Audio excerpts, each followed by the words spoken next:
कृष्ण पे कविताएं लिख रहे थे, पूरी उनकी कहानी गढ़ रहे थे कविताओं में। और एक प्रसंग आया उनके मन में। वो प्रसंग ये था कि राधा पूरी तैयार होके कमरा सजा के बैठी हुई थी, कृष्ण के आने का इंतजार कर रही थी। जब कृष्ण आए और राधा उनके पास गई तो कृष्ण के कंधे पे किसी और युवती का बाल था। ये बात राधा को इतनी तकलीफ दी कि उसके बाद राधा कृष्ण से कभी मिली नहीं। जब ये बात जयदेव को लिखनी थी तो जयदेव को समझ ही नहीं आ रहा था कि मेरे आराध्य हैं ये, मैं इनका भक्त हूँ, मैं इनकी इतनी पूजा करता हूँ, मैं ऐसी बात इनके बारे में कैसे लिखूं, जिसको राइटर्स ब्लॉग बोलते हैं हमारे भाषा में। वो सोचते रहे, उनको लगा मैं ये नहीं लिख पाऊंगा, मैं ये नहीं लिख सकता। उन्होंने सोचा लेट्स टेक अ ब्रेक।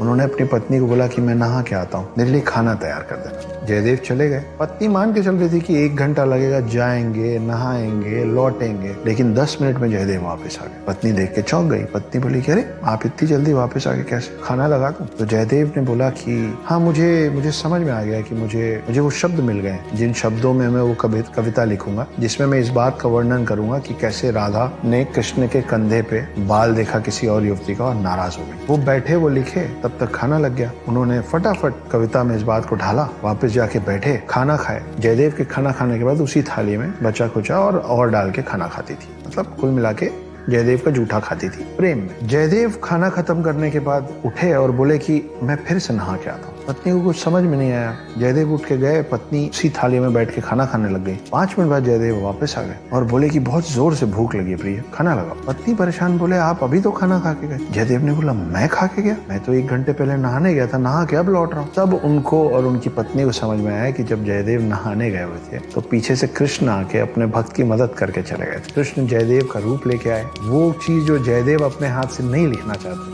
उसको कृष्ण ने कविता में ढाला। तब तक पत्नी ने खाना लगा दिया था तो उनकी अपने भक्त की पत्नी का निरादर नहीं करना चाहते थे, इसलिए बैठ के खाना खाए। और तब जयदेव को समझ में आया कि मेरे आराध्य, जिनका मैं इतना बड़ा भक्त हूँ, जिनको मैं कभी नहीं देखा, वो दर्शन देके चले गए मेरी पत्नी को। और मेरी पत्नी जिस थाली में खाना खा रही है वो कृष्ण का जूठा खा रही है। और उस दिन के बाद जयदेव अपने पूरे जीवन अपनी पत्नी के थाली में अपनी पत्नी के बचे हुए जूठन से अपना पेट भरे और अपनी पत्नी का चरण स्पर्श किए, क्योंकि पत्नी वो हो गई थी जिन्होंने कृष्ण के दर्शन कर लिए।